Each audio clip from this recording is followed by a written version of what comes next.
তুমি আমার বাড়িতে কেন আইছো?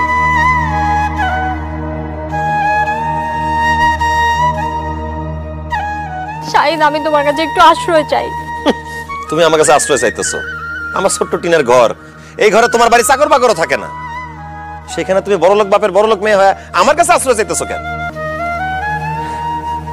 আমার পাপা 2 নাম্বারই ব্যবসা করতো, পুলিশের কাছে 2 নাম্বারই মাল নিয়ে হাতে নাতে ধরা খাইছে। আর মাম্মি পাপাকে এই 2 নাম্বারই কাজে হেল্প করতো, পুলিশ তাদের দুজনকে ধরে নিয়ে গেছে। আমাদের বাড়ি গাড়ি অফিস টাকা পয়সা সব পুলিশ জব্দ করে দিছে। সোনিয়া তো চলে গেছে ওর বয়ফ্রেন্ডের সাথে, আমার তো তুমি ছাড়া যাওয়ার জায়গা নাই, তাই তোমার কাছে আশ্রয় নিতে আসছি। তুমি আমাকে আশ্রয় দাও। তোমার এই ছোট্ট টিনের ঘরে থাকতে আমার কোনো সমস্যা নেই, আমাকে যা খাওয়াবো আমি তাই খাবো, যা বলবো আমি তাই শুনবো। প্লিজ, আমি তোমার সাথে সংসার করতে চাই, তুমি আমাকে একটু আশ্রয় দাও। না না না, আমার বাড়িতে তোমার জন্য কোনো আশ্রয় হবে না। শাহিন, আমার সব ভুলের জন্য আমি তোমার কাছে ক্ষমা চাই, তারপরে তুমি কেন আমাকে আশ্রয় দিবা না? কারণ আমি তোমার সাথে সংসার করব না। তোমার কারণে আমি আমার মায়ের সাথে খারাপ ব্যবহার করছি। যেই মা আমার 10 মাস 10 দিন গর্ভে ধারণ করে জন্ম দিছে, তার সাথে আমি কত খারাপ ব্যবহার করছি। ছোটকালে আমার বাবা মারা যায়, এরপর মা অনেক কষ্ট করে হাঁস মুরগি গরু ছাগল পাইলা আমার অনেক কষ্ট করে বড় করছে, মানুষ করছে। সেই মাকে আমি তোমার জন্য তার একা ফালাই থেকে চলে গেছি। তুমি আর তোমার বাবা আমার মার সাথে কথা বলতে দাও নাই, দেখা করতে দাও নাই। আমার মা অসুস্থ ছিল, আমি তোমার কাছে টাকা চাইছিলাম, তুমি সেটা আমার দাও না।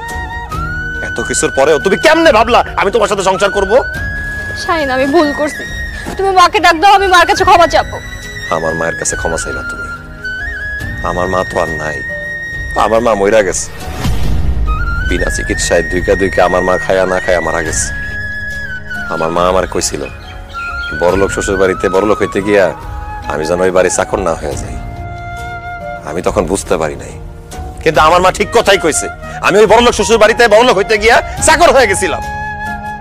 একটা জিনিস আমি বুঝছি, বড়লোক মাইয়া বিয়া করার কোনো যোগ্যতা হইতে পারে না, নিজে বড়লোক হইয়া বিয়া করাটাই হইল আসল যোগ্যতা। আমি তো এখনো বড় লোকের মেয়ে না, আমি এখন তোমার থেকেও গরিব। প্লিজ, তুমি আমাকে মাফ করে দিয়ে আমার সাথে সংসার করো। ঠিক আছে, আমি তোমাকে মাফ করব। আমার মাকে তুমি আমার কাছে ফিরাই দাও। আমার মা যে দুঃখ কষ্ট যন্ত্রণা পায় মইরা গেছে, আমার মায়ের এই দুঃখ কষ্ট যন্ত্রণা মুইছা দাও। আমার মায়ের যে আদর ভালোবাসা আমি হারাইছি, আমার মায়ের আদর ভালোবাসা আমারে ফিরাই দাও। আমি তো সেটা ফেরাই দিতে পারবো না শাহিন। তাহলে তুই কোন মুখে আমার সাথে সংসার করতে চাস? তোর জন্য আমি সব হারাইছি, আমি তোর সাথে কোনো সংসার করব না। আমি তোর মতো বড়লোক ঘরের মেয়ের কপালে লাথি মারি। আমি আজকে এখন এই মুহূর্তে তোর তালাক দিব। 1 তালাক, 2 তালাক, 3 তালাক, যা সব আমার সামনে থেকে। শাহিন, আমাকে মাফ করে দাও শাহিন।